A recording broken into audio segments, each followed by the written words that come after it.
I'm Kelsey Moser, and you're watching Thorin's YouTube channel, where no sandbagging goes unscrutinized. Right, this is going to be episode 19 of Elitists United. Biz will just do the whole professional thing where you introduce who the guests are first and then talk shit about them all. Just do it in that order, I found. Makes a lot more sense. So the guests for this one is two players from exceL. Obviously a mixed bag. You could really grab a lot of different players from exceL there, as exceL himself have indeed found out as the split's gone on. So in the bottom right-hand corner, we've got a familiar face on this show, because again, I figured this out ages ago. He's obviously just on Veterans Rolodex, and anytime Veterans are lacking a guest, he's like, Caedrel, remember that time I was nice to you for like a year? Time for payback again. No, but I need it again though. Can you come on another show? So here he is Caedrel, former mid laner of H2K a long time ago, then jungler, now jungler of exceL.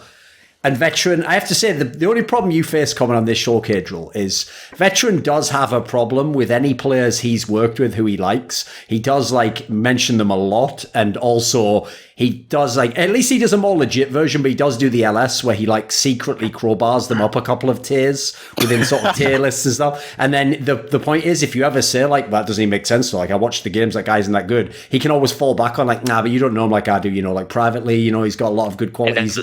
Exactly. So, you've got, all I'm saying is you've got high expectations to live up to on this show, Caedrel. Good old Veteran. He's always got my back. Exactly, yes. And then our other guest is actually someone else Veteran bigged up, which is Mystiques, a player who, as far as I can tell, exists in, forgive me here, I know you're from Poland, mate, so this might sound weird in English, but you exist in some sort of quantum super state where you simultaneously are a sub for exceL and the starting player, but then we're kicked out of the team, but then are back playing again and indeed starting. So I myself don't really know how that works, but what matters is you're here now, you're an exceL player, and they won a game.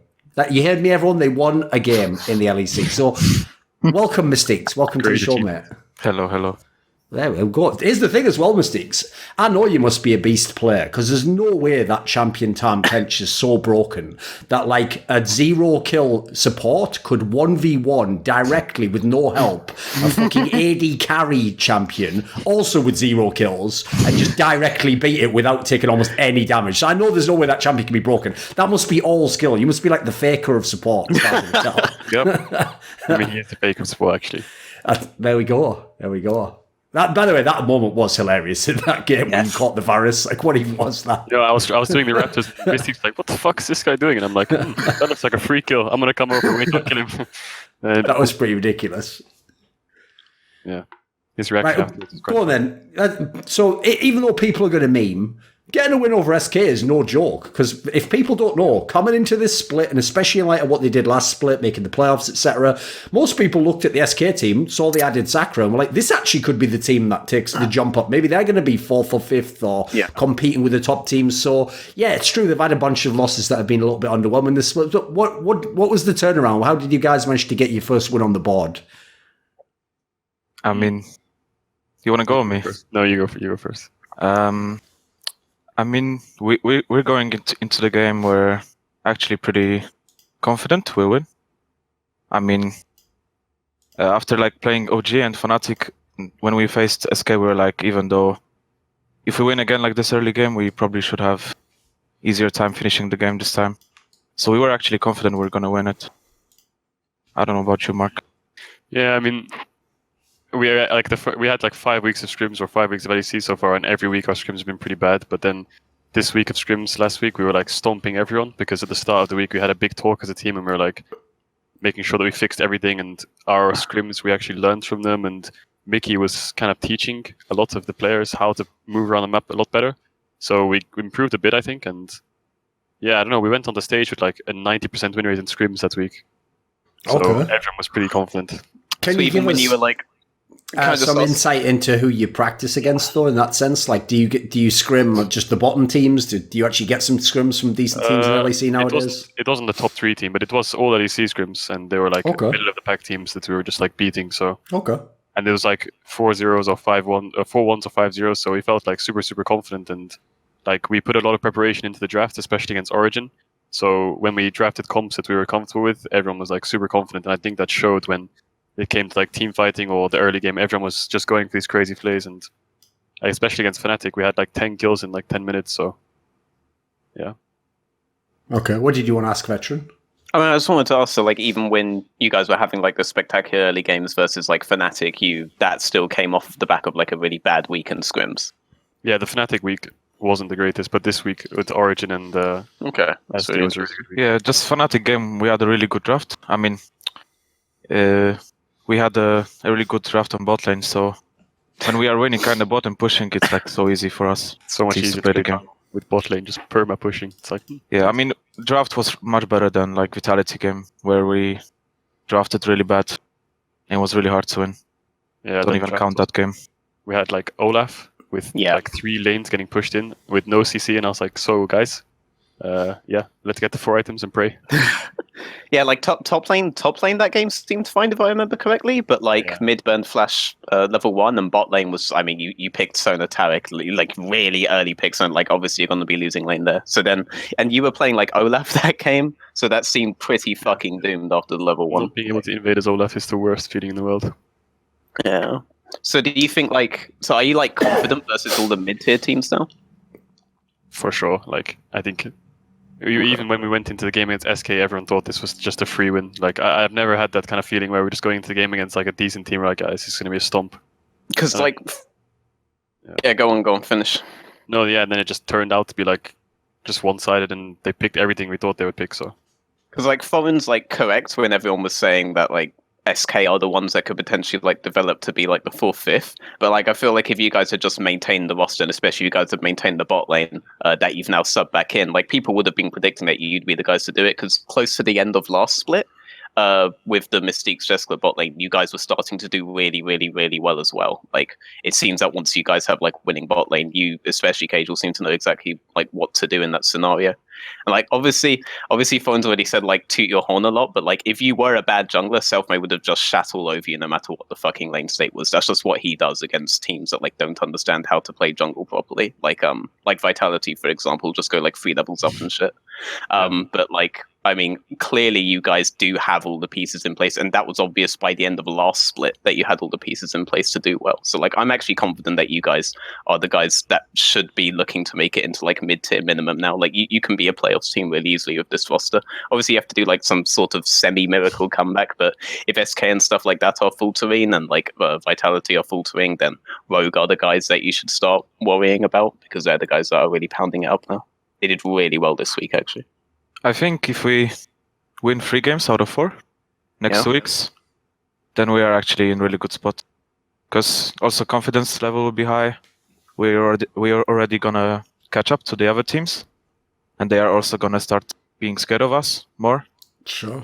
And respecting us more. But I think the biggest important thing what happened is, like, to be honest, Mickey opened up to us a lot, to the team, and he started to like become part of the team. It didn't feel like 3 Europeans and 2 Koreans, you know, like separate, but it started to feel like a one team, and like it's honestly really like good environment right now, and we get along really good.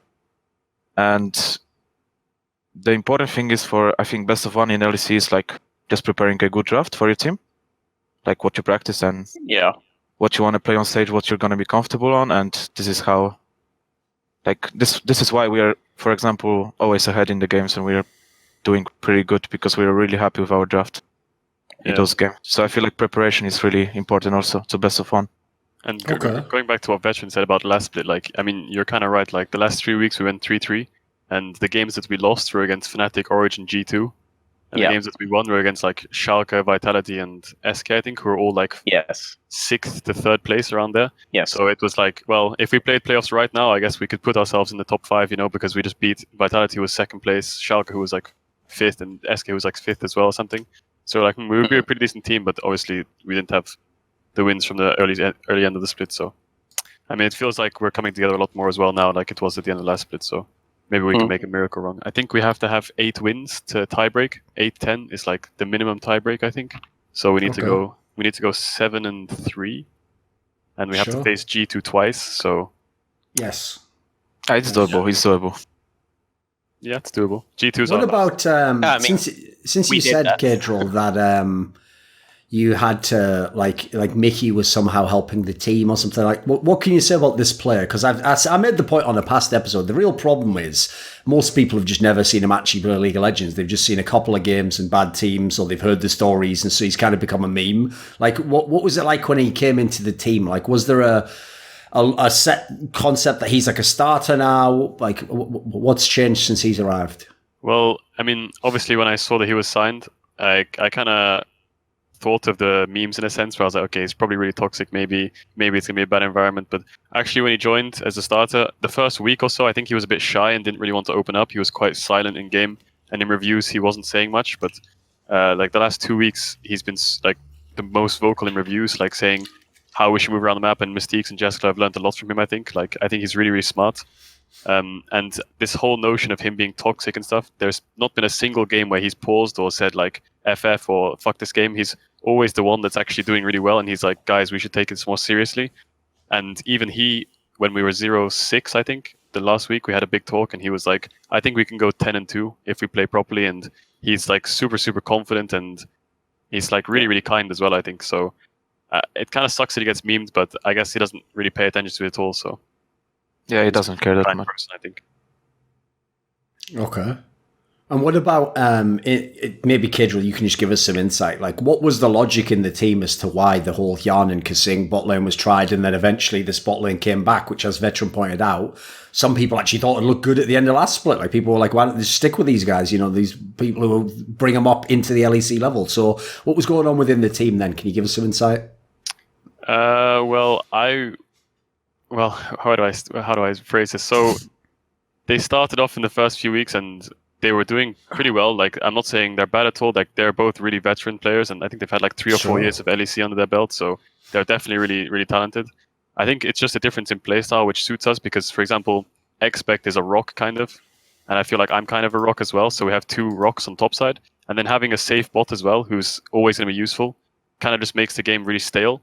Whereas if we play with Jeskler and Mystiques, these guys will pick the craziest shit you'll ever see, and they'll just all in level 1 and stuff like this, and this can give you these wildcard advantages. And even in mid game, if Mystique sees like the enemy AD carry step up by like 1 centimeter, he'll just flash on him regardless of who's there, and he'll just kill him. Whereas with Kasing and Hyun, I think they like to take the game a lot more methodical and play the game, I don't want to say properly, but like methodically, I think is a good word. And sometimes if you're doing that against a good team, especially if you have like people who aren't on the same page, they just kind of roll you, and you don't really get advantages. But having these wildcard, like aggressive players, especially when Mickey came in as well over Special, I think Mickey is a lot more like the player who will just give up a mid wave and just run bot and dive it, and just give up all his CS just to get 1 lane ahead. So you have more of these like wildcards in the team. So I think that's what makes the team like thrive more, and it makes me thrive more as well, because when all the map state is like in a crazy kind of way, I feel like I can control it more rather than if it's just really stale. Okay. Like, Veteran, along similar lines, when this team first brought in the Yarn and Kasing bot lane, and obviously they initially started out the split without Mickey, like, what is the current exceL lineup like in your opinion? So Caedrel like characterized it as like a playstyle difference between Hyun and Kasing and Mystiques Jessica. I think it's really as simple as Mystiques understands trading patterns in the bot lane, and Kasing just never has. This is like always been Kasing's weakness. Whereas I have seen Hyun in games where he quite clearly demonstrates that he does understand these kinds of things. Talking about the Mystiques Jessica pairing itself though, because obviously here I'm saying that you could maybe have like kept Hyun and just added Mystiques. Both these guys were kind of like 2 of the best laners in their role in at the same time in the LVP in the Spanish league. And Mystiques was laning with a guy who, like, I love you, Deadly, if you're watching, but like you're a bit of a donkey in lane. You're not the best. I don't think anyone's ever going to describe you as like a strong laner. That's never what people describe Deadly as. But Mystiques was always like a real standout in this kind of regard. So when he came into a place Kasing, wherein Kasing's like biggest issue was he didn't understand the trading patterns in bot lane properly. Like very often he would fuck up the lane state just because he thought he saw like an opportunity to land like some harass on his champion, and he didn't he either never understood or like he just never learned like why it would be a bad thing in the long term to do in these situations. When you put Mystique in the same situations, like he never really like he will do the things that Caedrel says, like he will just go in booster if he sees the opportunity, but he also recognizes if he would just like fuck up the rest of the lane save if he's going to do it. So like it's just a way more consistent style of trading that I see from Mystiques. And when I say it like that, maybe then you'll think he's not as aggressive as Kasing, but I think that like Mystiques plays it right and Kasing doesn't, and that's why you saw much better results when Mystiques was brought on at the end of last split, because Jeskla does actually, like, Jeskla can actually lane, and he can actually lane really well. And he was one of the standout ADs in LVP. Like, him and Crowny were like the big standouts back in the Spanish league. But now he's being paired with a guy, because he's paired with like Kleiber and stuff before, who also understands this. And it was like, yeah, now obviously the bot lane can actually do stuff. The guy has like lost his training weights, and he actually has a guy who's significantly better at this particular aspect. And what Mystiques adds as well, on top of that, with his confidence in these trades, is that he also adds confidence in like pick potential and in engages, which is something that we can think that teams like Misfits, for example, have never been able to solve in their lineup. Suddenly exceL had this piece that like a lot of lower tier teams struggle with, you know? So then obviously like only the really, really top creme de la creme teams are going to be the ones that make them look bad at that point, because they were just suddenly such a much more complete team just with this one roster change. So yeah, like I just felt that when they added this bot lane, it was just way more complete. And then when they removed that bot lane and added in all the problems that they had at the start of the split and all the problems that lower tier teams typically have, like it just blew my mind. Like I have no idea why you would do this. Now you've just taken a team that was looking to be a playoffs team minimum and turned it into the exact same as all of the other bottom tier teams and teams that are struggling. Like they miss all the same things, you know, when they already had the solution. Like it just kind of blew my mind. On the Mickey point, like I obviously am not like in exceL, so I can't speak to all of the stuff that he's helping out with in Scrim. Like it seems like there's a lot of stuff where he's like guiding a lot of players and stuff like this. In terms of play, I'm still like watching him and thinking like, so for example, your victory versus SK, I feel like a large amount of reason why you guys won is because Pyrion and potentially Selfmade, but I feel like it's more on Pyrion's map movements here, didn't understand what to do in a lot of scenarios where he had mid priority, like really hard mid priority. They were not using it properly at all. And there seem to be so many windows where even like, for example, before the initial Dragon fight where you guys won and really started snowballing your lead, it was actually pretty easy for Pyrion and Selfmade to make a motion to actually kill you two. But you didn't seem to recognize this opportunity, and it seemed really strange to me. And you say that like Mickey will give up like the wave mid to like rush for like certain plays. That didn't really get like abused in that game, that tendency. I feel like if you had special there and he wasn't making those kinds of decisions, you would have still gotten the same objective, but Pyrion wouldn't have had the window that he missed. For example, I put a lot of that game down on Pyrion's play, to be honest, the more that I watch it, even though obviously everyone's just going to remember Crowley losing a 1v1 to a support.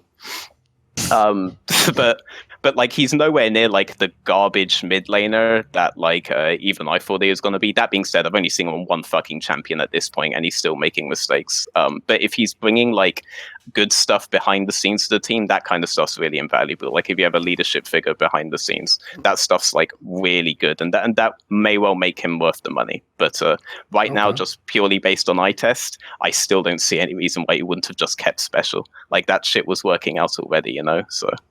Can I add something? Yeah, sure. Mickey is more like, he's really good at the game, has really big champion pool, but at the same time he's like coach player, you know?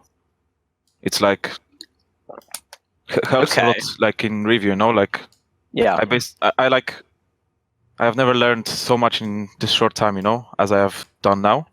Okay. For example, like map movement and stuff like that, and it's mainly because of him. And like about our lane on bot lane, I think, to be honest, it's not me like making the plays on bot. It's like more Jeskla calling me actually. Jeskla is really like pushing me over to be aggressive and punish people for playing bad and abusing their mistakes. So it's actually like all the credit should go to Jeskla, honestly, because like he guides me more, because sometimes I'm just like lagging, you know. And he's like, what are you doing, you know, like in review after the game. So he teaches me a lot about the laning phase. So I think more credit should go to him than me, actually. Yeah. I mean, Okay. well, he's not here to credit, and I will Yeah, just yeah. add, like, you weren't playing with him in LVP, and you already looked fucking good in LVP. So I will just say that as well. Yeah. I mean, he was in Movistar, I was in Giants. Yeah. So it took us both to beat Mad Lions finally, right? Right, True. there you go. There you go. Yeah, well done. Well put together on that one. He knows the There you narratives. go. Right, well done. He's ahead of the game. Right, Caedrel, since your first win did come against SK, and obviously the big part about SK that everyone's hyped about is the top side of the map. What do you think the secret is to playing against SK and against Selfmade? I don't know. Like, actually, it's really sad because in Spring Split we played each other twice, right? And one time I was playing Karthus, and one time he was playing Karthus, so it was like kind of hard to grasp how good he was. And then this time he played exeL's, and they did a level 1 where they split the map bot side. So I was just like, okay, fine, I'll just go take your top side. And then I expected him to play top side, right? Because we had Rumble, and I think as exeL's, it's quite easy to gank the Rumble. Sure.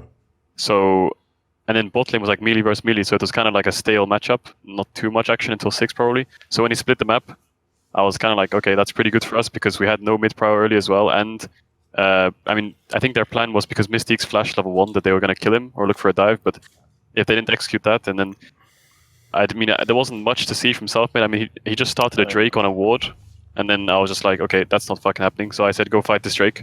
Even if they get it, we can just kill them. And then we did, and then we just snowballed kind of. So He played Xen, right? So it's like, if he doesn't snowball early, he's kind of like a minion in the game. Well, once you're So zero, basically, after 3 LEC games, you're still waiting to play Selfmade. yep, It'd kind be of. nice Yeah, to. like he rolled me in the first game when I was playing Sure. Karthus, and then I rolled him when he was playing Karthus, and then we didn't really meet each other that much apart from team fights in this game. So, I mean, yeah, I've not really met him properly on stage yet. So, I mean, it's hard to say how good he is. Just I mean, when he was 0-2 as exeL's, I mean, there's not much you can do in team fights against like as Ashe Corki. Like, I Is he think they got someone too comfortable. have you scrimmed him much at all in his team? I think we scrimmed him a couple times this Is he a year. good player in scrims? I can't actually remember, to be honest, but he's probably Can't be that crazy then. I mean, in solo queue, he's one of the best, so I think he's a really good player. Okay. So. Has Selfmade been as good this split veteran? Yes. I mean, yeah, I'll say that he has, but I think they're obviously getting used to like a somewhat of a change in dynamic on their team because they brought in Sakura, and I also think Pyrian's being matched a lot more. All of the rookie mid laners from last split now have a lot more confidence this split. Like Nemesis looks a tier above what he did last split. Humanoid looks a tier above Nemesis and how he did last split. Even Abadage is starting to be a lot more consistent in his play. So Pyrian's being contested a lot more now than he was, even though obviously you have like Jizuki is just falling flat on his face. Like after he got ill, it seems like I don't know what happened to the guy. I kind of feel a bit bad for him because it all began when he got ill last split, but like I mean, he is falling flat on his face right now. But Pyrian is overall being contested a lot more, and Selfmade's always being a jungler who has wanted to play of like heavy mid prio. And when you saw like the kind of picks Mad Lions brought out when they had Nemesis Selfmade on their team, it was always stuff like the Azir, like the Corki, like the Rise at worst case. And then like when Zoe came out, he was like picking that shit up, you know, like it was always shit like this.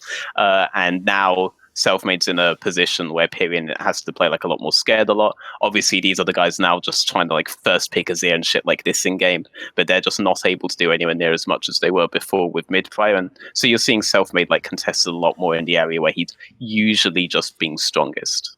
So I think it's more to do with like mid than Selfmade going down. He just has less opportunities now. Still think it'll shit on anyone who's like a bad jungler, but like Caedrel is not that. So I agree. Like Mystiques, like I said, people actually thought maybe the SK team would be even better than they were in the spring split and they'd be a contending team, etc. They've lost a lot of games this split. Like, what do you think of their squad overall? Were they overhyped? Are they actually that good? What do you think? I think they're good, but what Veteran said about mid, I mean, actually it's kind of true. Mid is kind of like falling down, it seems like. The other mid laners are just playing much better. Yeah. And when I see like maybe SK wins or like even if they're losing, the only player who is actually doing something is usually Selfmade, like just doing some crazy play or something, or Crowny playing Azure, right? I feel like Crowny has a bit of like too small champion pool, and their bot lane is kind of not on the same page, it seems like, even though I think they are two really good players. But I don't know. It feels like maybe they're lacking like maybe team chemistry more, and it's like not together all. I don't know. it is. I like your assessment of their bot lane a bit because it's like both of them are good, and like Dreams out of all of these imports is like the best of them in my opinion. But like there are just some games where they just seem to be off, you know. And like obviously their game against you, I think they just got too confident that they burned like a flash on Tahm Kench, even though like that's probably matters the least on anything on the planet. But like. They have had some phenomenal games. What do you mean by like Crownie has like champ pool issues though? Because I feel like he plays all of the meta AD carries properly. Maybe you could argue he doesn't play like the AP bot laners, but yeah, I mean when we go in prep, we know that like for SK it matters if they got like a strong bot side kinda, or like just a lane that they cannot die and not lose too much, like Casual Tam or like Tam Ash like they played previously. But I feel like besides maybe Ezreal and Kai'Sa, Sivir, like some of his champions are like a lot of more AD carries are just better than him. Oh, okay. I always considered him best on like the crit hyper carry champions like Jinx and Tristana. Yeah, he's good like on Caitlyn, Jinx, but he doesn't play them. Caitlyn I think can be playable, but besides Ezreal, like I didn't see anything much from him this split, like popping up or something. That's my impression of this split for. Yeah, I wouldn't necessarily disagree with that. Right, let's switch up. We'll talk about another team. So a squad I want to get everyone's take on is the Schalke squad, because this is a team where I could have seen, like, they didn't make any drastic changes. They brought in Trick, that's about it. Obviously, no one knows how that would affect the squad. They're actually, I think, done better than people would probably expect. If you look at the teams they've beaten, if you look at the teams they've lost to, they look like a pretty good squad. I saw the game they had against G2. They had moments in this game where they had chances, you know, they were actually making a game of it for a while. What do you think, Caedrel? What do you think of the Schalke squad at the moment? Actually, I think Trick was a upgrade. I actually thought at the start of the split it would be a downgrade, because the last I saw Trick, he went to Turkey or something and came last place and then left or something like this. So I was like, okay, he must be like past his prime. But when he came to EU and we started scrimming them, I was like, okay, he's actually pretty good. And I mean, I think Trick's always been a smart player, and he's like a 4-time LCS champion or something, I think, or 3-time. So he definitely has the knowledge behind him. And I think that's what Schalke needed. Like, when they had Amazing, even though they had a bit of a different lineup, they seemed a lot more on the same page. So that when you bring in Trick, who's sort of similar but just better overall, the team will always mesh well together. And I think their Upset's always been a really solid carry, and the Upset Ignar lane has always been quite strong. So having a strong bot lane, having a strong jungler in this meta is really, really important, I think. And I think their mid stepped up from previous split. I think he's more like solid, reliable, and he plays actually much better than previous split.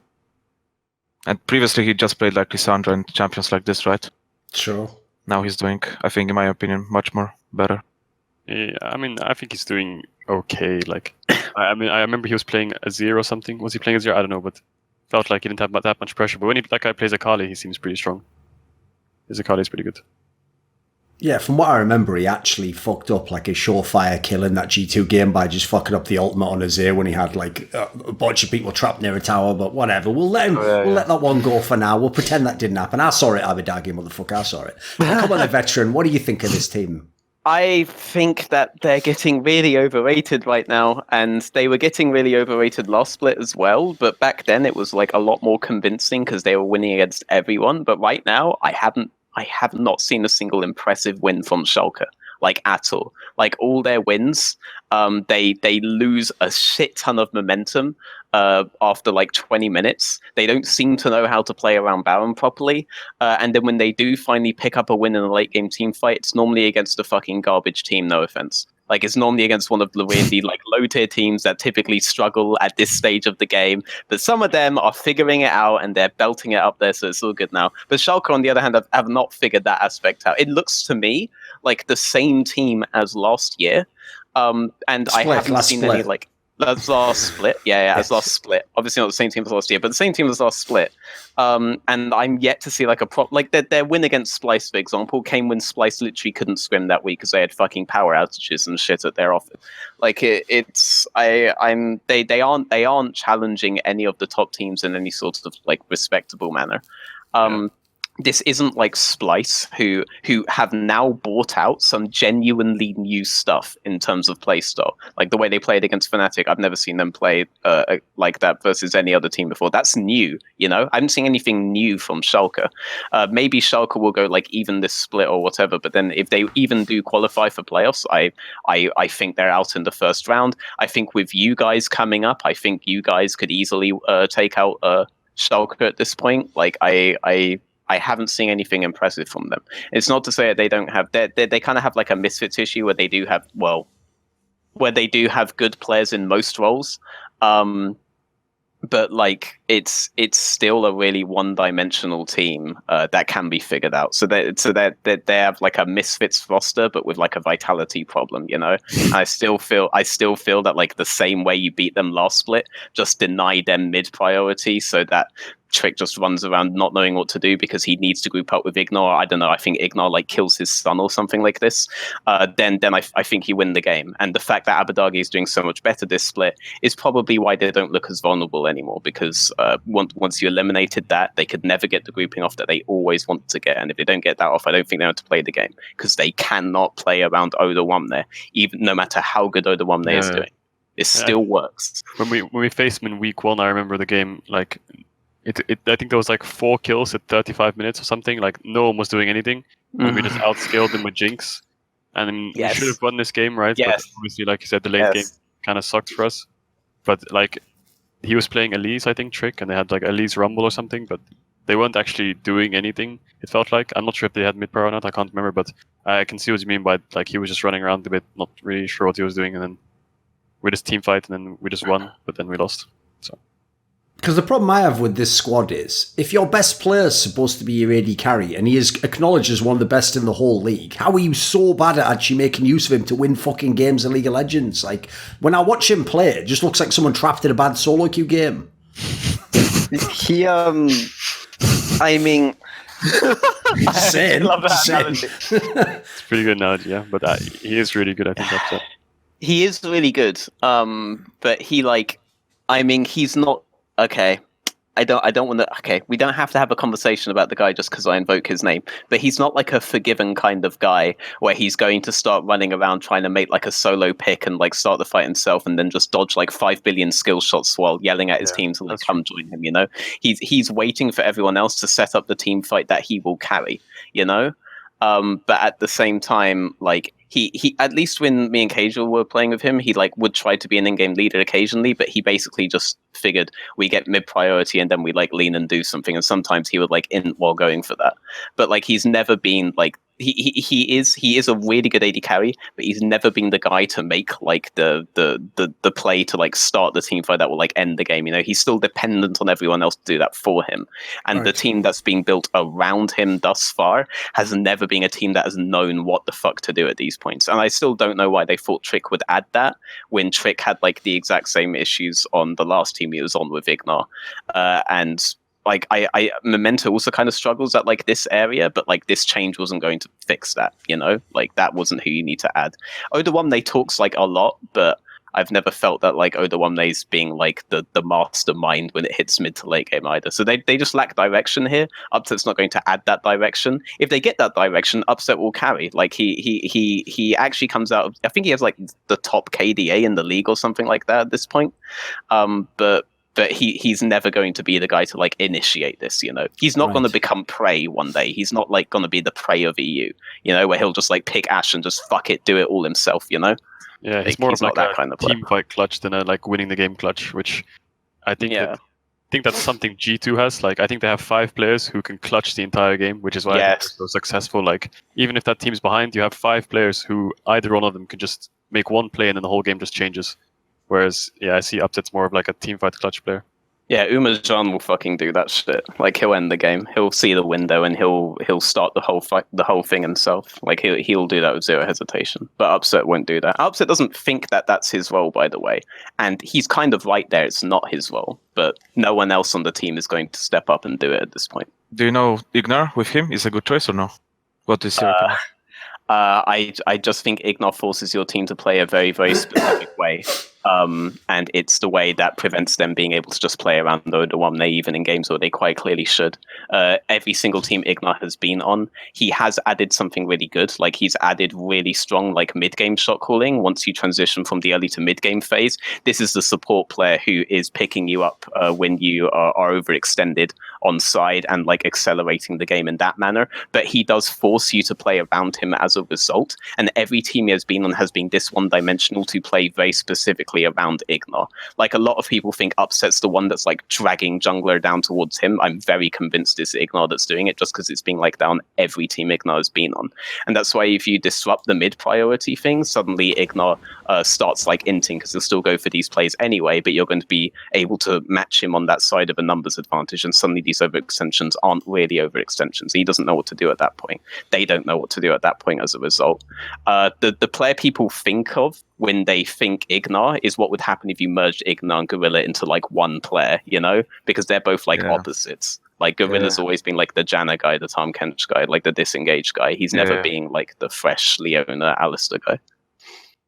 The big problem as well I have is if you are ever someone who is known for like hook or like playmaking support champions, it is so much easier for you to just coast on by without being the best player, because whenever you have a good game, you literally create highlights in the game. So fans go like, holy shit, this guy must be good. So they just ignore the 4 bad games you have that are like just meh.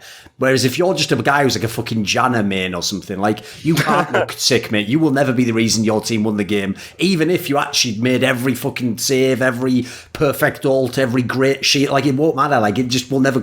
So the problem I think with Ignar is I almost never see anyone ever criticize him. Like you'd think he was the best support in the league. The way people talk, they only talk when he has a good game. But the reason why, to tie it all back in, that never really made sense to me, and I can see why Mystiques asks the question about this pairing, is separately, they're supposed to be 2 of the best players in the league, yet this team barely ever wins because of bot lane, and the bot lane itself doesn't exactly look like the best bot lane in the league. They're just chilling, it seems like, on bot lane. Yeah, chilling. Yeah, exactly. Yeah, what do you think of Mystiques? We've had people obviously on the show say that like... Oh. Yeah. Sorry, was I lagging? Oh, no. We've had people on the show saying that actually, as a bot lane, as a 2v2, that they're actually really, really strong. And I've seen like some games where they've looked really strong, but like that seems kind of inconsistent. And I do think both these players are good in lane if you have them on like the right champions. But Upset does also like to like play champions that will just scale for late and just kind of play laning phase out this way. But he's always like idolized Sven in this regard, and Sven Miffy also had this kind of philosophy at one like they were the guys that were rushing Ninja Tabby at one point, remember? Like these were those guys. So I think that if they are chilling, it's more of like a choice. I feel like both of these players are like really strong in lane if they want to be. But okay, what do you think, Mystiques? Obviously, you weren't in the Schalke, you weren't in the exceL team that played Schalke at the beginning of the split, but I'm guessing this must be one of the teams you've played in scrims before, or you must know these players from solo queue at least. We actually played scrims maybe 2 weeks ago against them, or 1 week ago, and it's actually, I mean, they're either like one of the best bot lane when we face on scrims in terms of opponents, or they just do sometimes like they try too much to like, I don't know. It seems like the whole game their jungler is around them, but when I watch like replay or something, he's not even there, and sometimes they are completely trolling, in my opinion. Right. In the way they play the lane, but if they're on the right champions, like Veteran said, I think they are really good on lane. But if they're on the right champions, they like to play both, and it matches good together. But I never played, for example, Perks or Mickey on scrims, so I cannot say if they're one of the best. But I remember when we played them in spring, you were on the stage game in spring against Schalke. Oh yeah. All right. And it was just the game was just a fiesta in bot lane. Like Mystiques was like saying to me in the comms, I remember the game, he was like, enemy jungler is 100% bot, just stand behind us. I was like, alright. So I just stood there, then enemy jungler came and everyone just died, and I was like, okay, nice. Yeah. their pressure is a bit predictable, you know? Then I just went to base and I was running to my red buff, and Mystiques was like, they're gonna come bot again. I was like, okay, I'm coming. And then we killed them again, and that's basically what happened like 5 times in a row. If I have to plan for Schalke, like you just have to get a winning bot lane or bot side matchup, and the game should be actually pretty easy to win versus them. If I would play them in LEC, for me, we're gonna play them this week, so If you at least have a mid lane that wins 2v2 with jungler, like if you at least have a winning matchup, it doesn't necessarily have to be like a free priority mid, but so long as you can actually win out 2v2 in the mid section and then translate that into bot side, then yeah, I think you could win with that kind of setup. Because top lane is like just island in that game.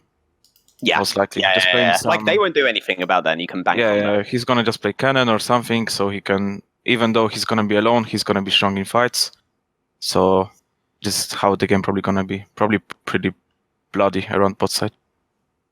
Yeah. Sure. Okay, so as you referenced, Caedrel, the team that you guys haven't played this split, and as a result, it's the only one that you're going to play twice in the upcoming weeks, is G2, because you play them next, and I think you play them as the last game or something in the split. What do you, I'm assuming this isn't a team you get to scrim against, just knowing the way these things tend to operate, etc. Right? What do you think as an outsider? What do you think of G2 in the summer split? Well, yeah, I mean, we scrimmed them a couple times in spring, but we only scrimmed them once in summer so far. But both games against them in spring, we actually had like a 2,000 to 3,000 gold lead at 50 minutes. So that was like a plus for us. We're like, okay, we actually win early games versus G2 in spring. So, I mean, going into this split, it's like they're 100 times better than they were in spring probably, and they're way more of a team. And like I said, they have 5 clutch players, so ending the game is pretty hard. But I think, like, when I watched their games, for example, against Schalke last week, even though they had like 9 kills and they were rolling them, Schalke still had like 7 or 8 kills. So like, even though G2 does make these plays and like overdives you and like teleports behind you and kills you, they do trade off kills a lot sometimes, and they always go fights like 3 for 4 or like 2 for 3. So I mean, they will int into you sometimes, it feels like. So, I mean, I think that's something maybe you could take advantage of. And I guess the most obvious thing you can say about G2 is like if Caps has a losing matchup, maybe he's a lot less effective rather than like the Misfits game where he just kills Soaz, bases, TP stop, kill stop, bases, runs mid, kills him again, and then the game's just over. And he just single-handedly carried the game in 5 minutes by just having a good matchup. So I guess if Caps is on a losing matchup, it gets a bit easier, but yeah, then you have to deal with the side lanes who are also pretty fucking good, and then their jungler is also pretty good, so it gets a bit complicated, but I mean, it's not unwinnable. I mean, there's like 5 to 10% chance that we can somehow get the win, but if we get a win against G2, it would be really, really good for us, because even though it's such a slim chance to do it, then it makes our playoffs run so much easier. I think... Yeah, go on. Sorry. I think go on. beating like... What? No, keep going, mate. He's just thinking. Beating G2 in a best of 1, I think a lot of team actually in the league can do it because it's a best of 1, but I think in a best of 5, like, they are pretty untouchable for this moment. Yeah, I agree with that. So I think like not only us can win, but like a lot of teams can win in a best of 1 because the game can just like snowball or like just go really bad for them. But in a best of 5, I think like nobody's like close to even taking 2 games in EU from them. Sure. I have to say, when they put Caps on Talon, that just seems like the perfect champion for him, Veteran. Yeah. Like, all he did was just fuck and make it so annoying for the other team, constantly just going over the walls 24/7. Like, half the time, he just kept them off objectives just by being annoying. Yeah, He kept looking like he was going to do something even when he didn't, you know. I mean, it's such a cancer champion. It actually has a really good place right now because versus champions like Azir, it's one of the few champions with that Azir just can't straight up abuse because you can do whatever you want with him. He's just going to like match clear on the wave and then he's just going to jump around 5 billion things and you can't actually follow him into the fog of war because he will just one-shot you if he turns. So that's actually a pick that could be viable against a really common first pick in the meta right now. And yeah, obviously seems like a really good G2 champion if you take into account the characterization we just heard of these guys are just trying to fight you 24/7. They're just trying to like skirmish you 24/7, you know? Well, Talon's obviously going to be able to group for that really fucking easily. And they'll just keep perma-forcing around it. So, yeah. I mean, Pike as well, Yumi, shit. Like Kiana, maybe. Yeah, Caps has always been the assassin guy, right? If this guy's on Zed, Talon, or Kali, like anything, Kiana, it's just fucking annoying.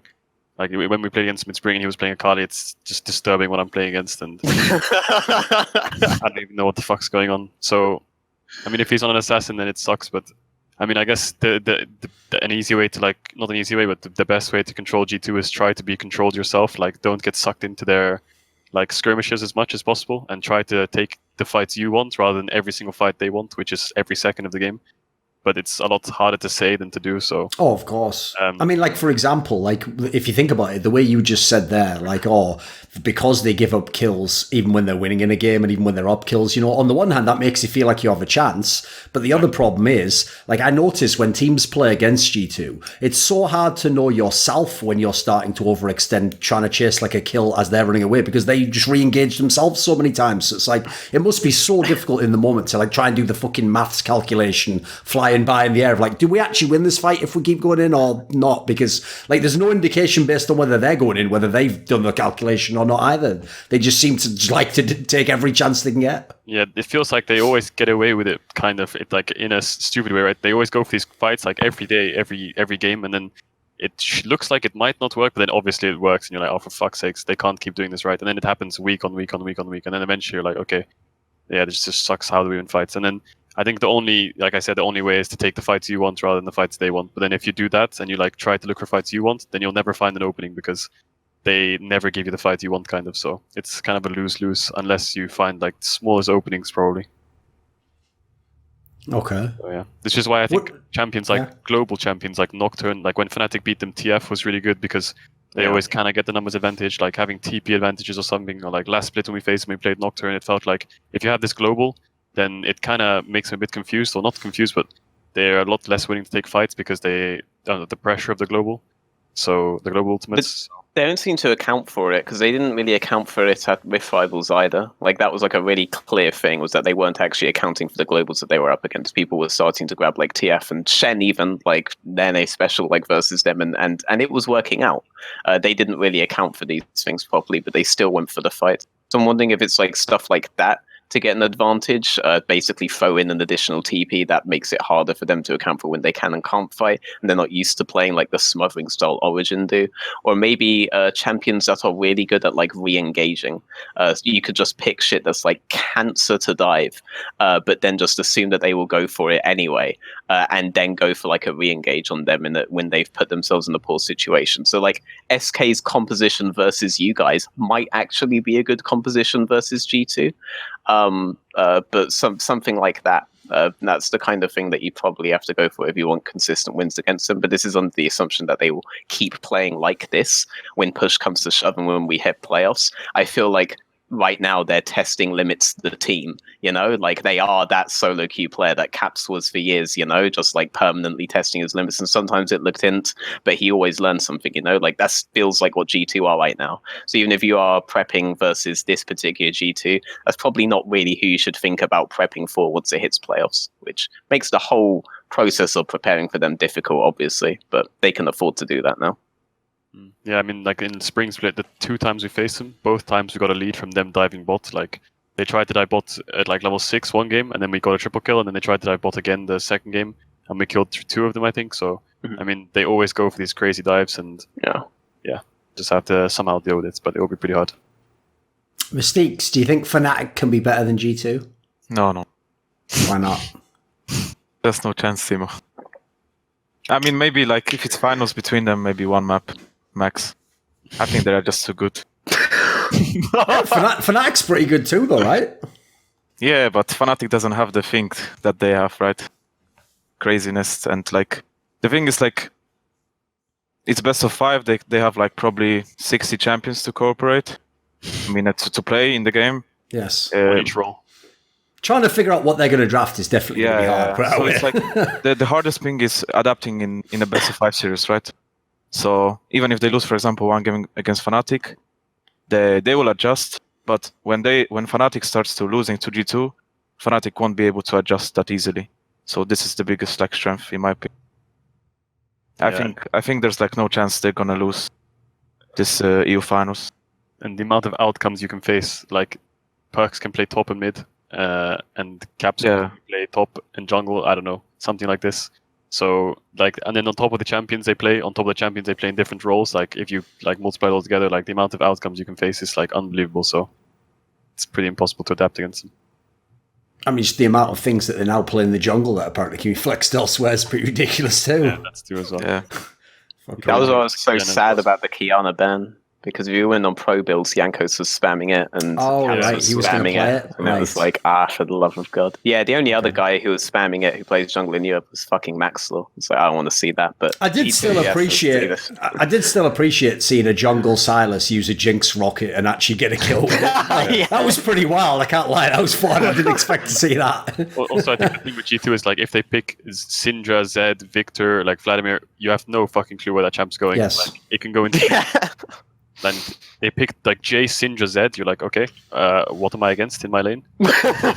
Even if you like pick a champ that's good against Jace, they just put Syndra top or something or Victor top, and you're like, oh, for fuck's sakes! And then there's no like, I don't know. It feels impossible to get a winning lane against them. What do you think on that Veteran? Like against a team like that?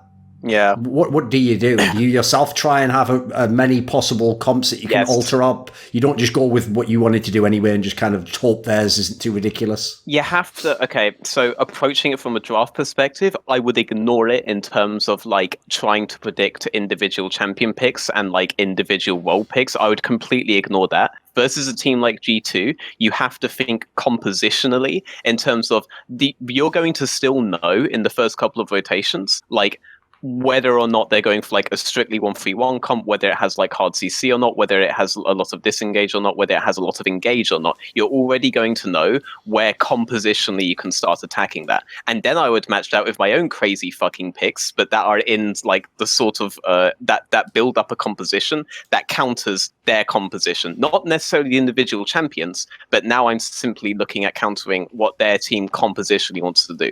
Because no matter where they're putting all these champions in, the way that it's going to fundamentally function mid to late game is still going to be consistent. And you can already know that from the first few picks in Champ Select. You can't suddenly change like the entire identity of the composition in the last rotations. You know, you'll know before you get to second ban phase. So you have to approach it from that perspective. You can't just try to predict every individual pick and try to pick like 3 winning lanes against them or something like this.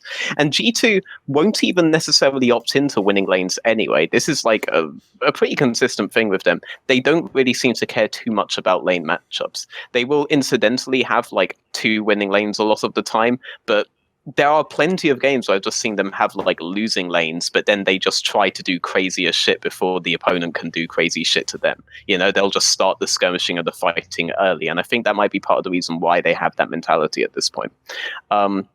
So I would just approach it as like, what kind of composition am I facing? If I'm facing this composition by this point in the draft, then I'm going for these champions, because then they can't pick anything that helps these champs and also like can beat my comp, you know, like stuff like that. That's how you have to do it, because that's the way that you can think about it in the broadest sense and still think about it logically and still win out in the draft.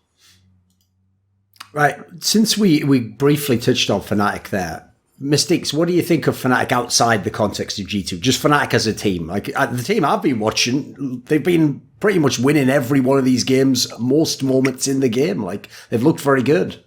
I think Nemesis is really fucking good, honestly.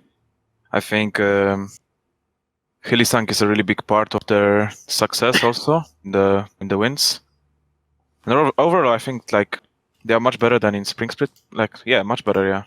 I think if they faced previous OG in the semis, right, I think they would have won it, actually. But I think what's maybe the problem is that, actually, I don't know. Oh, they're flawless. There you go. No, Exactly. You can't even come up with a problem. That's how fucking good they are. The thought I want to say just skipped off my brain. It's all right. I mean, do they have like a very obvious playing style? No. I mean, I think their mid laner plays lots of random shit, so that helps. And then on top of that, like their AD carry can play safe champs while their top laner gets Aatrox, and then that just sucks as well. And their jungler is just consistently good. I think. Like, I mean, on stage he plays a lot better than in scrims. I think so. I think on stage he actually shines pretty well.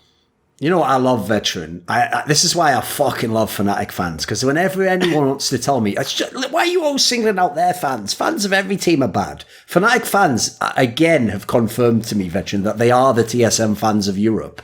Because, Okay. and that's ignoring the obvious joke that there was plenty of traitor TSM fans from Europe, because you're all fucking plebs who watch streams in Season 2 or whatever. But anyway, putting that to one side, because the classic move they did that normal fan bases don't do is normally the thing that makes a fan annoying is that they're just blindly supporting their players no matter what, even if they're doing badly, right? That's what's annoying. Like if a player is like the fourth best and they're saying he's the best, that's really tilt-worthy. Well, they've done the TSM move where they hate on their own players in certain times way more than even a hater would, but in a totally unfair way. So I notice after at the beginning of spring, Bwipo was supposed to be Jesus of top lane who'd come to show us the way. Now people act like he's the worst top laner in the fucking league or something like. And these are the Fnatic fans. Like, I can't believe it, because I like, what's funny is, Veteran, I had to play the role in spring of trying to downgrade this guy and be like, everyone's hyping him a bit much, you know. I already thought, he was in a team where it's hard to look bad. But now I think they go the other way too far. The other way, he's way better than they make out. He's still one of the better players at the top lane, for fuck's sake.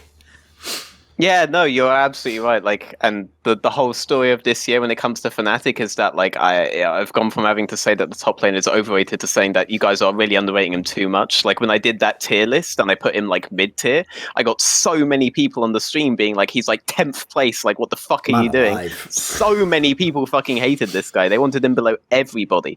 But like, now that they are just playing hard to top as they did last split when they were playing hard to bot and just ignoring like the other side. Now, obviously, Bwipo looks really good again. Looks fucking great. Yeah, and in the game versus Splyce, he was the guy that was really keeping them in. But obviously, all the fans are just going to focus in on like this one time when he got caught and one shot by Humanoid. Yes. But like outside of that, the pressure and the way that he was playing side lanes was like really keeping them in the game for such a fucking long time. Like they should have been out that game so long ago. And obviously also Splyce don't seem to understand how to play Baron properly still, but like that's a different thing. Bwipo played so fucking good there.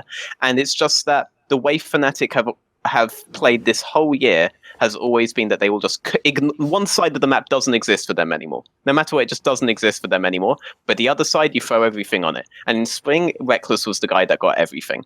And Bwipo it was like, fuck you, Bwipo, you're just up there, you're on Sion, don't care how bad your wave is, you're fucked now. And that was just quite clearly like a team philosophical decision, but everyone was just blaming Bwipo for it. But it's like there are multiple situations in top lane relative to the wave state where you don't have a good option. There isn't a good thing to do. You probably will end up looking like you're inting. And there were times where they were doing this when he was on like Gangplank, and there were certain spikes where we didn't get something now. It was really FF, and he went for the risky play and it didn't really work out. But you can understand why he would go for it. Now that they're doing it in where they abandon bot instead, it's a lot easier as a duo. Mystiques probably knows this if he ever like played at like off-roll in a solo lane or anything. It's like a lot easier as a duo to fix the lane state before you like abandon it without necessarily needing like jungler's help. Like they don't need Reckless to like start getting turret plating. They just need him to like farm under towers like Karma or as like Ezreal or as one of these safe picks.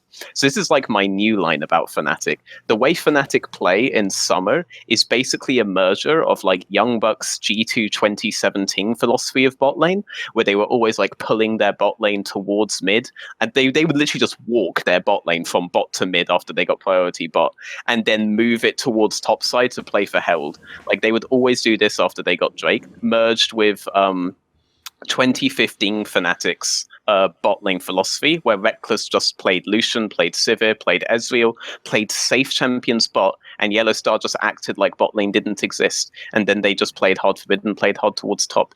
They basically merged both of these two philosophy into one, and that's why you're seeing like mid lane basically play 3v1 for a bit, and then they translate all that into snowballing Bwipo on like Aatrox or whatever the fuck he's playing, mostly Aatrox. And that's the way that they're playing now, and that's a much more consistent way than if you're just abandoning the top side. Unless, of course, Humanoid can just like 1v3 you guys the first first time that you do it, and then Norscaron just matches you every other time after that. Like what Splyce did versus Fnatic was really fucking special, because from Splyce's perspective, they are normally the ones that are being matched in terms of playstyle. Like teams normally like, okay, well these guys aren't going to do shit, so we can just pick a better scaling composition, and then when we hit late game, we'll win the team fight that they inevitably need. But this time, Splyce were like, we're taking the Kiana, we're taking the Jarvan. It's already really cancer obvious that the best thing that you should do is go for like a level 2 from Jarvan to prevent Twisted Fate getting the level 3 bounce back and put him in a really vulnerable state.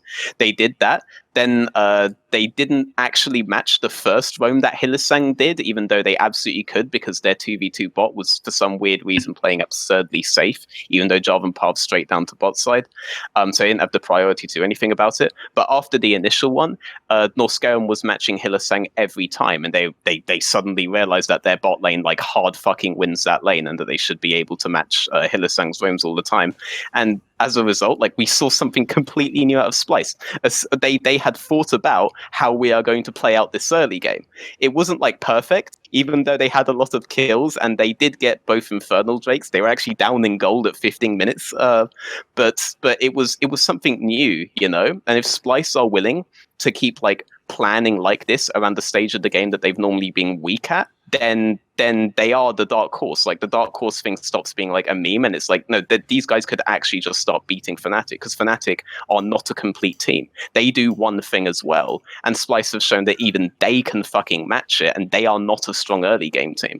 And then they don't know what the fuck to do, because what did Broxer do? He like abandoned Infernal Drake to go topside and take red buff for like no fucking reason, when it was blatantly obvious Jarvan was translating from mid towards bot side, and he absolutely could have been there in time to prevent the dive, and he could have absolutely been there to help Ezreal get the Sheen spike that they would need to contest the Infernal Drake. He just fucking runs topside, because all he's thinking is, well, this composition plays topside, I'm just going to run topside again. Oh, also my Gromp is up, that's a fucking valuable camp. Like, I don't know what the fuck he's doing. He doesn't know what to do if this game plan doesn't work out. But he's looked like a god for so much of the split, because this one-dimensional game plan has actually worked out most games, which fucking infuriates me. But Splyce really exposed Fnatic, I feel like, in this game. There's a fucking blueprint there now for all of you guys to beat them as well, because they do not know what to do if this specific aspect of their game gets countered. And that is the only aspect of their game that matters, because they're fundamentally not that good at League of Legends. It's all a fucking illusion.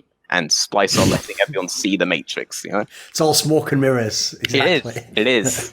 Pay no attention to the young buck behind the curtain. But Fnatic fans are like, remember on Elitists Online, you were saying some of you guys are Fnatic fans are cipher. They just want to stay plugged in and believe that Fnatic are just god tier, flawless. I can't think of any issues with them. No. There's no excuse now. You have to realize they don't know what they're doing. If this fucking Hylissang roam towards top gets shut down, they do not know what they're doing. Exactly. Fnatic fans are they're just like Cypher from the Matrix. They're like, I don't care that the mid laner left. Like, just give me someone cool as an ADC, someone famous. That's all I care about. Then they've got it. What if we then just, since half of that rant there, Caedrel, was half of it was about Splyce as well, why don't we just transition and talk about the Splyce team? What do you think of this squad? I don't know. In Spring Split, I thought they were pretty shit, but now they're pretty good, actually. Like, in Summer Split, now they're way more of a team. I think Humanoids was pretty good in Spring, but now he's, like, really good, I think. I think he's definitely... I think if you had to rank mids, like, even though I'm a jungler, I would put, like, Caps... I don't know, I think I would put maybe NukeDuck Humanoid or something, right? Yes. I mean, right now, and even in this split, it's arguable that Humanoid could be second, right? Like, he's doing so well, I think. Sure. But yeah, like, their mid is just doing... I think it's his meta, because even in Season 4 or 5, when I used to play mid, this guy was the biggest Azir trick ever. And he would be, like, top 10 with, like... Looks like he plays games. It no matter what the meta is, as far as I can tell. Like, he had, like, 1,000 games on Azir as, like, rank 1 with his second on, like, 500. So and then... I mean, Xerxes is always a player I've rated highly. Like, he's not an inter, and he's quite smart. So it's always useful to have that kind of player on your team. And he's got a pretty big champ pool. Like, he plays really weird stuff, like Ivern and Kayn, and just random stuff like Karthus. He was the first one to play as well, I think. Rumble, like, I don't know, he comes up with the weirdest stuff. But I think Xerxes is pretty good, and Chachi is like a bit of a rock, you know, just put him on Poppy and job done. And their AD is also quite good, and Norscaron's performing really well. So, I mean, the team overall is gelling a lot better than it did in Spring, because in Spring it felt like they would just sit on their asses and wait for late game. But now they're actually a bit more proactive, like Humanoids playing these assassin champs, and yeah, I mean, they're coming a lot more together as a team, I think. So they're definitely like a top 4 team. They deserve it, I think. What do you think, Mystiques? I personally think, for me at least, it would be the hardest opponent to face in the LEC right now, because it's really hard, I feel like, to get a snowball from them in the early game. And like, even if you're gonna do that, we as EXO, for example, like, we're probably not good enough to close up the game. So for me, it will be probably the hardest opponent. But as like Mark said, mid is really good, especially in this meta. It's like really good meta for him. And I feel like Norskeren improved much more. I feel like when I watched him play at the beginning of the season, like I was watching his game, he was doing a lot of bad stuff, like really weird. But right now, for example, the game against Fnatic, I think he really carried early game really hard. Like, I mean, of course, Humanoid was playing good, but Norskeren was playing really good and he was doing really big plays. And he was calming down Hillisang, right? What he has to do in this kind of matchup. So I think Splyce might actually be better than Origen at the end of the split. Yeah, I think that's... I mean, we will see. That's an interesting prediction. It's not crazy right now, Veteran. It's not that crazy right now, mate. It's not that crazy right now. I like that. There's a little bit of heat on that one. Well, okay. I'm gonna sound like such a fanboy when I say this. I feel like Origen are experimenting a lot more with their early game system than they ever saving were strats for the playoffs, right? I see. Veteran, They're not saving done there. Right? There we go. Okay, Cold has said in an interview and on this show, all right, that they are planning to like try new things, and the way that Cold is playing jungle now is he's thinking way more about stuff like the initial Drake spawn, for example. In terms of his pathing, rather than just trying to set up all 3 lanes properly, which is the way that they have been playing. So there's like a fundamental shift in their early game style. And did they need that though? Were they too predictable? Well, I think they're worried that they are, but I would be fine if I was Origen at this stage, like trying things like that, so long as they don't kid themselves into thinking that like the way that they were playing is like fundamentally bad or something like this. Like they obviously Cold seems to think that they are a bit too predictable at this point, but I don't think. Okay, what you can predict that they're not going to give you any fucking room to abuse exactly. in the early game. Like, I don't really buy that angle myself. It's more like if we can execute this every time, who gives a fuck if someone knows what we're doing? I mean, I think he wants more control over early neutrals than he does with the current style. Because the current style, you can kind of sneak it somewhat versus them. Like G2 are very good at doing that, for example. And I think he figures that this is a whole right now, so he wants to understand this aspect of the game better, and that's why you're seeing them switch up their system a bit, but then that gets abused by stuff like Fnatic's current playstyle. And what Rogue did was essentially do a soft version of Fnatic's current playstyle where they play really hard with bot to mid priority. They didn't do that to the point where they would then play from like mid to top and do like the full map transition like that. That's like the G2 2017 aspect of it. But they did show that when you do this, you do actually have such a loss of control that you can really start losing lanes out really fucking hard. I'd hate to be Nuke Duck in that game. I'd fucking hate to be Nuke Duck in that game. But I also liked seeing that, like, when Splyce gave Humanoid like the Nemesis treatment, obviously he like destroyed Nemesis on it, and then when Larson got the Nemesis treatment, he didn't die that game. Actually, I think he ended like 6-0-4 or something like that. No, like had a really phenomenal performance. Yeah. So I'm kind of glad that we're seeing that. Like, no offense to Nemesis, like I still think he's good, and I still think he's like a top 5 mid laner right now. But like, I think you could put any of these rookie mid laners into Fnatic's system, and you could even argue that some of them might be better. Like, imagine like Larson or Humanoid playing with that kind of resource, like for all of this time without the champ pool issues that Nemesis has had. Maybe Fnatic would look actually way stronger than they do right now. Like, especially on Humanoid's case.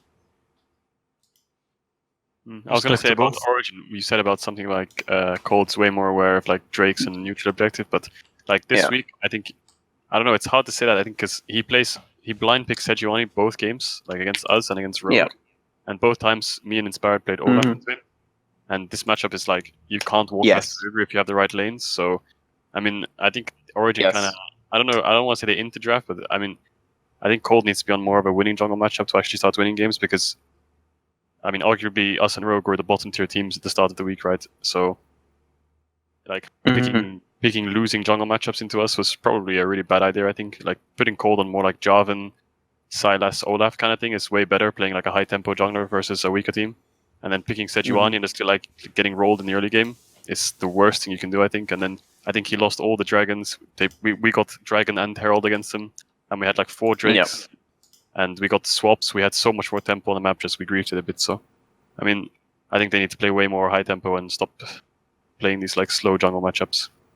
Yeah, I don't disagree. I think like Olaf's one of the best champions that you can do, not just versus that style, but like with that style. Like I was expecting Inspired actually to do like a red start into top side and then on reset go forward the bot Drake, but he didn't do that. But like I feel like Olaf does like all these kinds of things that they're experimenting with doing, but better. I think that Sejuani was actually relying on getting lane priority in the Rogue game specifically. I can't actually fully remember your game versus them right now.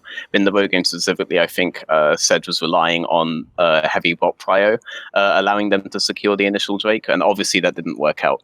But I think that was what she was relying on, and I do agree that they need to like change up draft in this regard. They had the same plan. They had like they wanted to get a pushing bot right at Mystiques, and then they wanted to play the Drakes, and then but then they died to like a stupid gank, which They died on a ward. I mean, when the bot side fight in our game, I kind of went in too early. I went like 3 seconds too early because Mickey said, "I've got package, let's fight," and then bot was like, "Yeah, we have prior, we can fight." So I just walked into his blue buff 1 versus 3 and just like lost 90% of my HP. I was like, "Oh, okay, I'm dead." Then Mystique came in out of nowhere, and then the package came in out of nowhere. I was like watching the artillery come in from the sides. I was like, "All right, nice," and everyone died. So that's when it worked out. But I mean, I got a cookie, which basically saved it. Okay, yeah, one cookie. And cookie MVP. And then yeah. But yeah, Origin's like, I think maybe if they inted next week and they go like 1-1 or 0-2, then I think I can agree that they're slumping a bit. But I still think they're super strong. Just I think they didn't draft very well around jungle this last week. Yeah, actually, it was a new patch for them, no? This week. Or you don't know, Veteran? Yeah, this week was new patch. Yeah. Yeah, I think he's lagged a second. Wait there a second. He'll come back in at 1 second. It just usually freezes and then what was I saying? Oh yeah, like I can basically map out the decisions that Cold would make before Rift Rivals, and they are fundamentally different to now. And the Drake seems to be like the thing that he is resetting and palving specifically with in mind. So I do think that he's just making a change for neutrals. And I think that's the cause of the quote-unquote slump. But for me, it's more like the reason why they have a lot more holes in early game than they had beforehand. I think is probably a more accurate way I want to put it.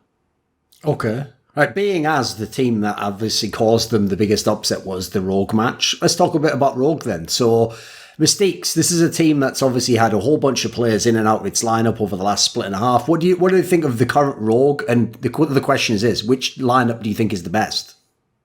Which lineup? The previous one or this one? I mean, they obviously have a bunch of players they can put in and out. Okay. Who do you think is the best lineup they can field? I think the one that they played this week is the best, probably. I think Hieku is a bit better AD than weixz for now. But even though he gets memed a lot? Because, you know, he's obviously, everyone always says he's had the worst ADC in LEC and shouldn't be a pro and all that. I feel like even when we faced them on scrims, I mean, honestly, those scrims weren't the best. But so I cannot judge that good. But I feel like Ashe also coming back to meta, for example, is a good thing for them because he's a really good Ashe player. And I feel like he's a better laner than weixz, at least from my experience. But what I think for Rogue, what is missing is kind of maybe lacking a bit of balls. I feel like some of the players play too much around, not KDA, but like trying not to die in the game. Okay. I mean, not a flame, but like I think Larsen sometimes plays too much for like KDA, trying to look good. But I think he's good, you know, but it's like, I have worked with this kind of mid laners before, and like they are afraid to basically 1v9 the game, even though his Azir is like really good, right? I'm talking more like about the Corki game he played one time, I think. Sure. I felt like he could have done much more in that game. But I think the lineup with Hieku is better than with weixz. What do you think to that, Veteran? I don't necessarily disagree, and I think one way that they're making up for it is in terms of like they're making a lot of these aggressive plays towards mid with other, with like the support and with jungle now than they were beforehand. Although this is very typical of how Rogue Esports Club was doing it, i.e. the Ultra Liga team. That was basically what they were doing.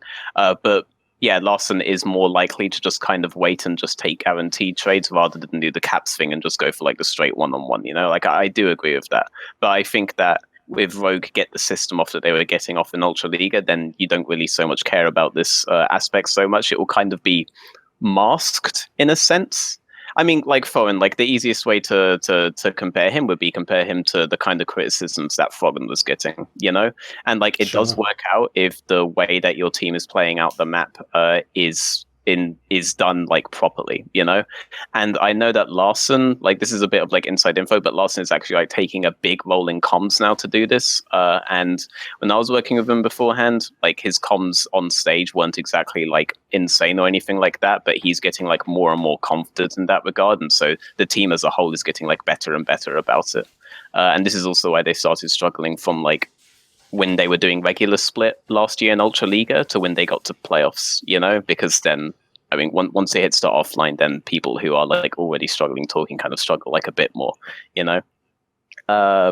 So I don't disagree with your criticisms. I just don't think that's going to be like a huge issue with Rogue if the system of map movements that they have maintains to be as aggressive as it was against Origin.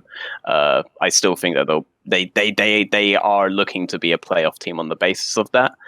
You guys can obviously contest with that and with them in that regard, though, primarily because of their bot lane. Like you say that Hiku is potentially better than Woolite in lane, but that's not like good enough, especially not against the way that you two are playing your bot lane out now. So I would still like bank on you. And if you guys shut down their bot lane, they can't do what they just did to Origin. You know, like so.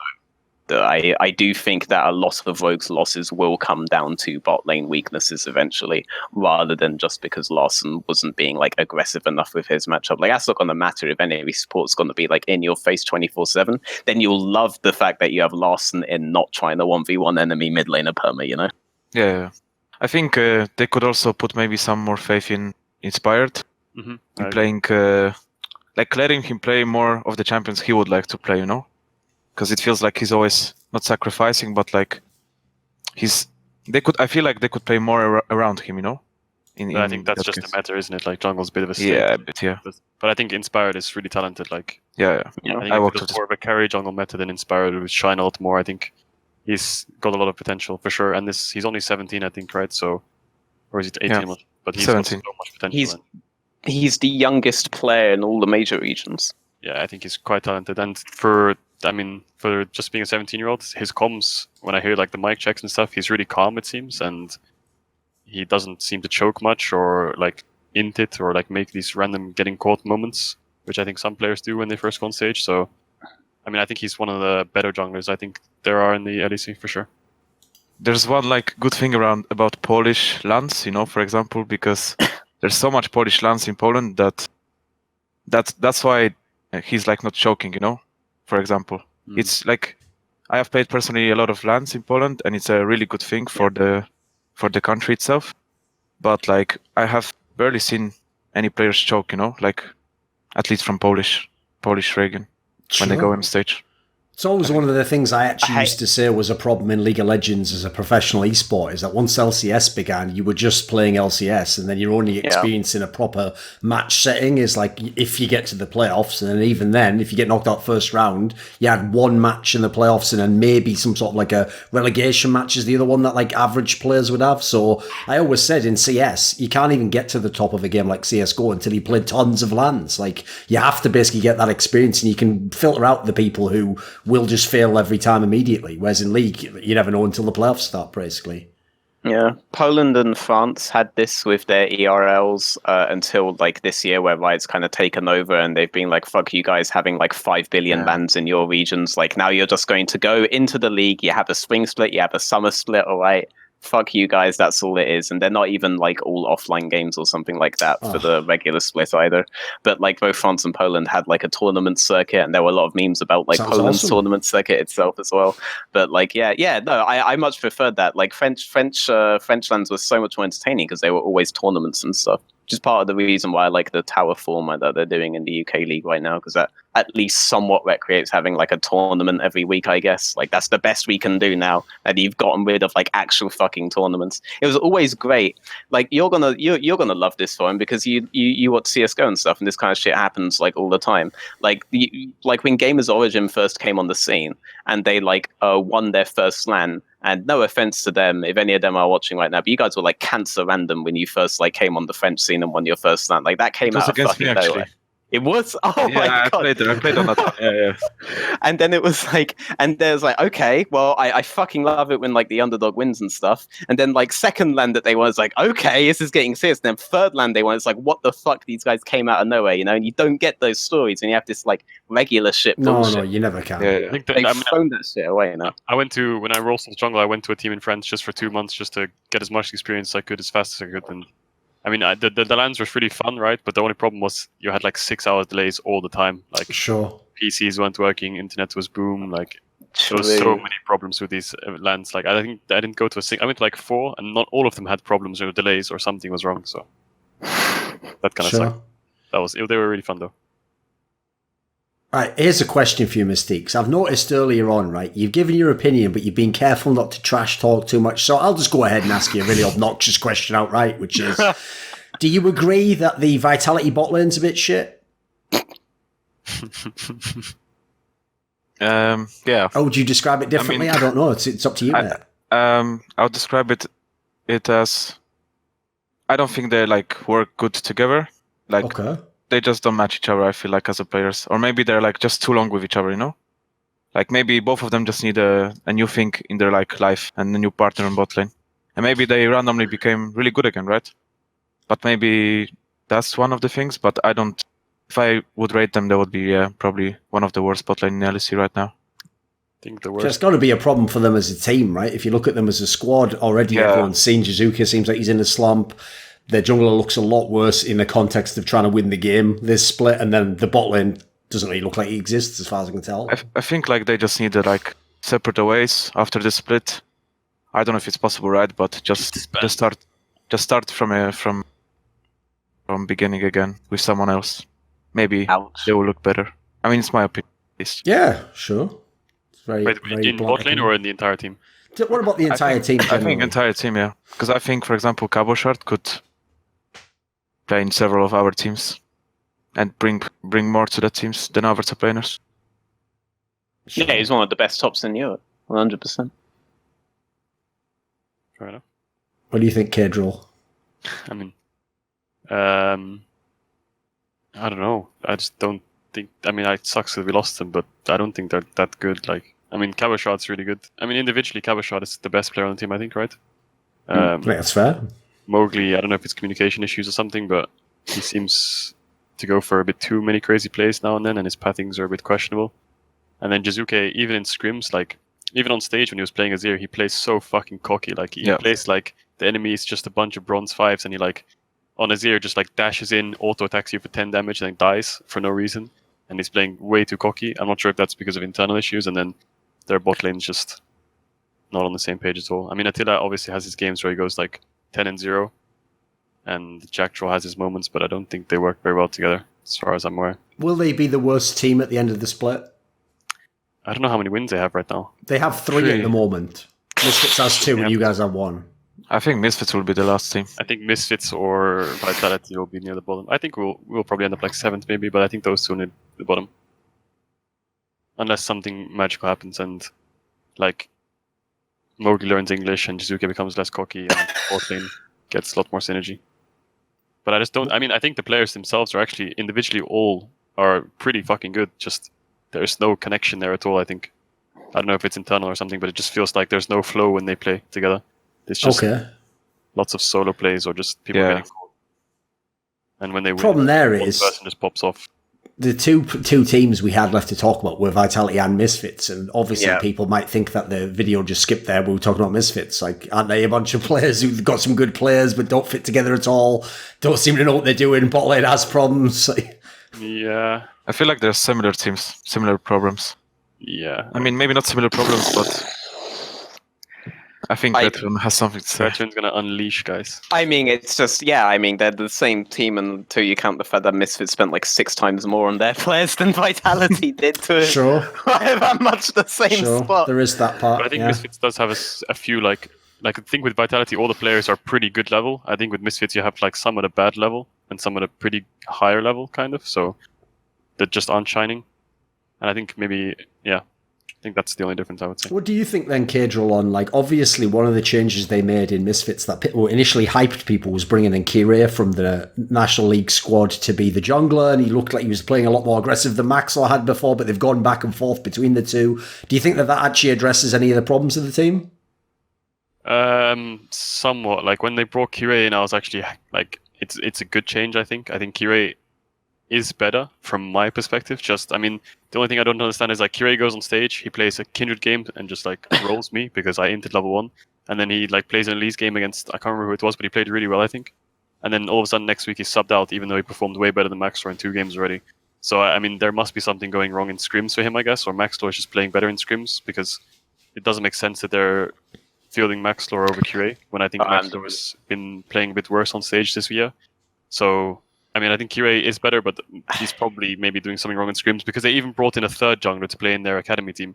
So it's not like Kirei didn't have time to scrim or anything. No. So they were definitely sharing time, but obviously, I mean, Kirei wasn't fielded and Leader was. And I think Leader is pretty good. He just needs like a leash around his neck just to calm him down a bit sometimes, because he can carry a game alone, but sometimes he gets a bit too aggressive and just goes in. But I mean, the game that he went like 0-6 on Irelia or something, this wasn't even his bolt against G2. Like, Soaz just dies 1v1, then Caps bases TP top on a stacked wave when Leader's level 2 and he just dies and game's over. So, yeah. That's the problem he has, though, Leader, is that those 2 games he played, which everyone knows were on his champions, on Yasuo and Aurelia, the problem is the box score. Like, if someone doesn't watch the game, they're just going to assume he fed the whole game, because the box score on both games looked so bad. Even though I agree, when you watch the games, you're actually like, you're a bit unlucky on this bit, you know, you could have got that kill there. Like, it wasn't as crazy as it looked on the box score. It's just if you see, like, an Aurelia's 1-8, something like that, you think, fucking hell, this guy must be terrible. Yeah, but actually, I don't think either of the games, I mean, the Yasuo game was partly his fault, but I don't think it was hugely his fault, those 2 games. I think he's definitely got a lot of talent, just he didn't get to show it. I think if Misfits want to fix something, it's just choose the 5 players you're going to play and just try to invest everything. I mean, not everything, but like just choose them and just try to fix the problems that they have. Because like swapping out the players all the time, it's like really stressful for the players, it feels like also.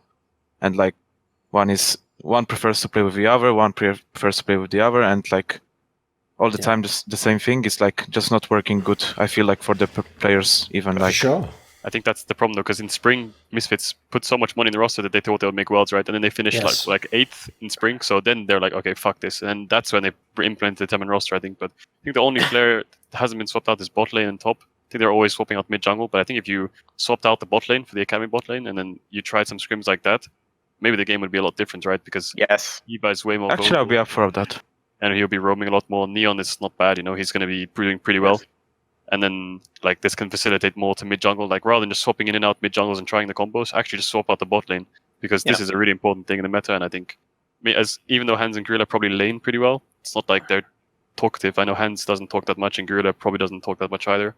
Whereas if you have a really vocal bot lane on playmaking champs, this could probably solve a big, like, not solve it, but they'll put it like a band-aid over Misfits' loss, probably.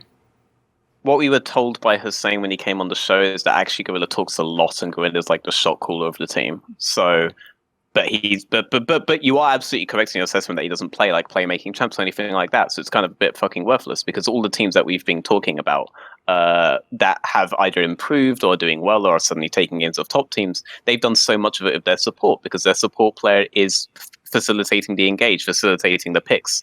And outside of like Sejuani, you don't really have that many, or Jarvan, obviously you play that, you don't really have that many champions in jungle that will do that. And even if you did have champions in jungle that do that, Maxlord doesn't fucking do that, and never has and never will.